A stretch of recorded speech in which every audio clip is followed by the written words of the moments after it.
नमस्कार मित्रांनो, मी दीपक वडवी. मित्रांनो, आजच्या या व्हिडिओत आपण पाहणार आहोत सखी सावित्री समिती या सभेचे प्रोसिडिंग लेखन व इतिवृत्त लेखन कसे करावे या संदर्भात सविस्तर माहिती आपण या व्हिडिओ जाणून घेणार आहोत. माहे जुलै 2026 करता सभा क्रमांक 2 साठी लेखन करण्याचा प्रयत्न केलेला आहे. त्याआधी मित्रांनो, आपण जर या चॅनलला नवीन असाल, या चॅनलला सबस्क्राईब करायचं आहे, या व्हिडिओला लाईक करायचा आहे, हा व्हिडिओ आपल्या मित्रांना नक्की शेअर करायचा आहे, कारण असेच माहितीवरील व्हिडिओ आपणास या चॅनलला पाहावयास मिळतात. मित्रांनो, आपणास जर या सखी सावित्री समितीची PDF किंवा वर्ड फाईल हवी असेल तर डिस्क्रिप्शनला जी लिंक दिली आहे त्यावरून आपण ही प्राप्त करू शकतात. या ठिकाणी शाळा केंद्र तालुका जिल्हा आपणास टाकून घ्यायचा आहे. ज्या दिवशी आपण सखी सावित्री समितीची सभा घेणार आहोत ती तारीख या ठिकाणी टाकून घ्यायची आहे. ठराव किंवा ठरावाचा तपशील थोडक्यात या पद्धतीने लेखन करून घ्यायचा आहे. दिनांक 8 जुलै 2026 रोजी शाळा या ठिकाणी शाळेचं नाव टाकायचं आहे आणि या ठिकाणी अध्यक्षा ज्या आहे सखी सावित्री समितीच्या त्यांचं नाव या ठिकाणी टाकायचं आहे. यांच्या अध्यक्षतेखाली सखी सावित्री समितीची सभा घेण्यात आली. सदर सभेसाठी श्री टिंबटिंब शाळेचे मुख्याध्यापक उपस्थित होते. या पद्धतीने थोडक्यात प्रस्तावनेचे लेखन करून घ्यायचे आहे. या ठिकाणी सभेचा पहिला विषय घेण्यात आलेला आहे मागील सभेचे इतिवृत्त वाचन करणे. दुसरी सभा आहे आणि पहिला विषय आहे सभेत मागील सभेचे इतिवृत्त वाचून कायम करण्यात आलेले आहे. पुढचा विषय आहे विषय क्रमांक 2 सखी सावित्री समितीची उद्दिष्टे व कार्य यांची माहिती. फार महत्त्वाचा असा हा 2 नंबरचा विषय आहे.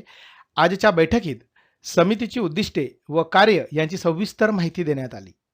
मुलींच्या शिक्षणाला प्रोत्साहन देणे आणि त्यांच्या शाळेतील नियमित सहभाग वाढवणे हे समितीचे प्रमुख उद्दिष्ट असल्याचे सांगण्यात आले.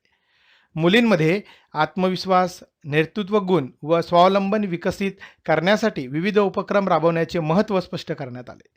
सुरक्षित, सन्मानजनक व भेदभावमुक्त शालेय वातावरण निर्माण करण्यावर विशेष भर देण्यात आला.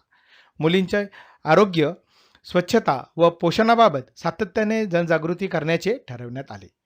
बालहक्क, बाल संरक्षण, सायबर सुरक्षा तसेच गुड टच बॅड टच याविषयी विद्यार्थिनींना मार्गदर्शन करण्याचे निश्चित करण्यात आले. मुलींच्या अडचणी समजून घेऊन त्यांचे योग्य मार्गदर्शन व समुपदेशन करण्याची समितीची भूमिका स्पष्ट करण्यात आली.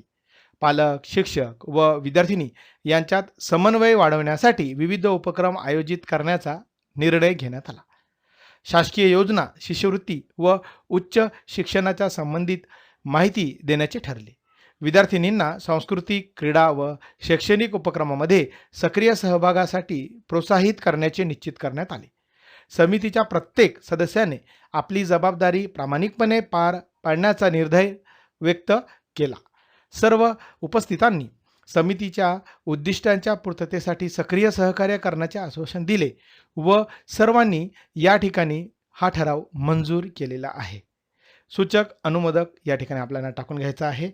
पुढचा विषय आहे विषय क्रमांक 3 शाळाबाह्य मुलींना शिक्षणाच्या मुख्य प्रवाहात आणण्याचे नियोजन. फार महत्त्वाचा असा हा देखील विषय आहे. शाळाबाह्य मुलींना शिक्षणाच्या मुख्य प्रवाहात आणण्यासाठी सविस्तर चर्चा करण्यात आली. शाळाबाह्य मुलींची यादी तयार करून त्यांची माहिती संकलित करण्याचे ठरवण्यात आले. संबंधित मुलींच्या पालकांना शिक्षणाचे महत्त्व समजावून सांगण्यासाठी गृहभेटी आयोजित करण्याचा निर्णय घेण्यात आलेला आहे.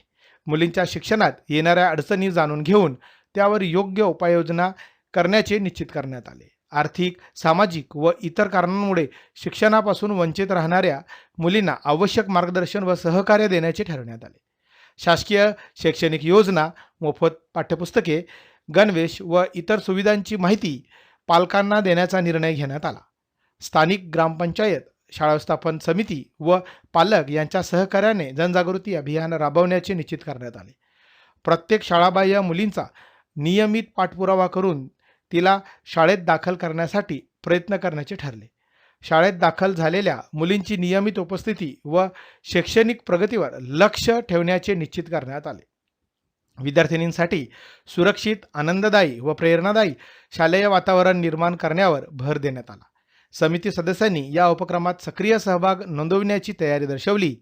तसेच सर्व उपस्थितांनी एकही मुलगी शिक्षणापासून वंचित राहणार नाही ही संकल्पना व्यक्त केली.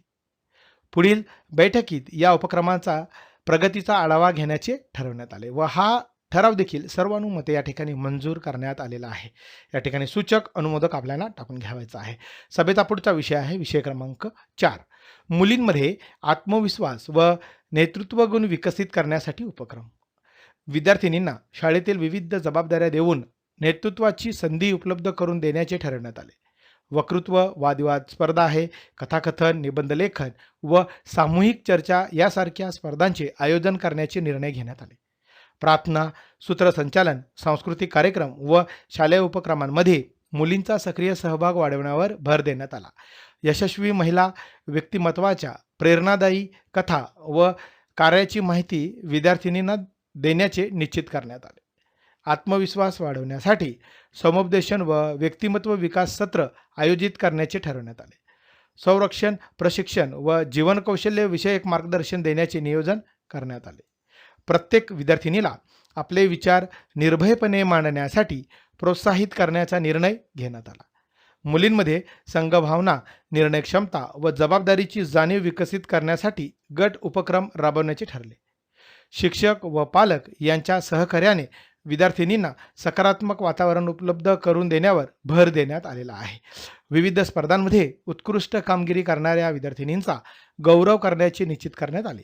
समिती सदस्यांनी या उपक्रमाच्या प्रभावी अंमलबजावणीसाठी सक्रिय सहभागाची तयारी दर्शवली व हा ठराव मंजूर करण्यात आलेला आहे. या ठिकाणी सूचक अनुमोदक आपल्याला टाकून घ्यावायचा आहे. सभेचा पुढचा विषय आहे विषय क्रमांक 5. मुलींसाठी सुरक्षित व सन्मानजनक शालेय वातावरण असणे फार गरजेचे आहे. त्याबद्दल चर्चा करण्यात आलेली आहे. विषय क्रमांक 5 वर मुलींसाठी सुरक्षित, सन्मानजनक व भेदभावमुक्त शालेय वातावरण निर्माण करण्याबाबत सविस्तर चर्चा करण्यात आली. प्रत्येक विद्यार्थिनीला शाळेत निर्भयपणे शिक्षण घेता यावे यासाठी आवश्यक उपाययोजनांचे नियोजन करण्यात आले. शाळेतील सर्व शिक्षक, कर्मचारी, विद्यार्थी यांनी परस्पर आदर, सन्मान व शिस्तीचे पालन करण्याचे आवाहन करण्यात आले. कोणत्याही प्रकारच्या छळ, गैरवर्तन किंवा भेदभावास त्वरित आळा घालण्याचा निर्णय घेण्यात आला. विद्यार्थिनींना तक्रार नोंदवण्याची प्रक्रिया व तक्रार पेटीचा वापर याबाबत मार्गदर्शन ठरवण्यात आले आहे. शाळेतील सुरक्षा व्यवस्था, CCTV, स्वच्छतागृहे व परिसराची नियमित पाहणी करण्याचे निश्चित करण्यात आले. विद्यार्थिनींसाठी समुपदेशन व जनजागृती कार्यक्रम आयोजित करण्याचा निर्णय घेण्यात आला. सायबर सुरक्षा, गुड टच, बॅड टच तसेच वैयक्तिक सुरक्षिततेविषयी मार्गदर्शन देण्याचे ठरले. पालक व शिक्षक यांच्या समन्वयातून मुलींच्या सुरक्षिततेबाबत सातत्याने जनजागृती करण्याचे निश्चित करण्यात आले. विद्यार्थिनींच्या अडचणी समजून घेऊन त्यांचे त्वरित निराकरण करण्यावर भर देण्यात आला. सुरक्षित, आनंददायी व प्रेरणादायी शालेय वातावरण निर्माण करण्यासाठी सर्वांनी सक्रिय सहकार्य करण्याची तयारी दर्शवली व हा ठराव देखील सर्वानुमते या ठिकाणी मंजूर करण्यात आलेला आहे. या ठिकाणी सूचक अनुमोदक आपल्याला टाकून घ्यावायचा आहे. सभेचा पुढचा विषय आहे ऐन वेळेस उपस्थित होणारे विषय. ऐन वेळेसच्या विषयावर सखोल चर्चा करून श्री टिंबटिंबे यांनी सभेस उपस्थित सर्व सदस्यांचे आभार व्यक्त केले. अशा पद्धतीने खेडीमेडीच्या वातावरणात अध्यक्ष यांच्या संमतीने सभा संपन्न झाली असे घोषित करण्यात आलेले आहे. या ठिकाणी शेवटी एक पेज जोडलेला आहे. सभेस उपस्थित सदस्य, अनुक्रमांक, सदस्यांचे नाव, पदनाम आणि स्वाक्षरी करून आपण जर ही वर्ड फाईल घेतली तर आपल्याला स्पायरल बाइंडिंग करून हे डिजिटल रजिस्टर तयार करता येणार आहे. आपल्याला जर याची PDF किंवा वर्ड फाईल हवी असेल तर डिस्क्रिप्शनला जी लिंक दिली आहे त्यावरून आपण ही प्राप्त करू शकतात. धन्यवाद.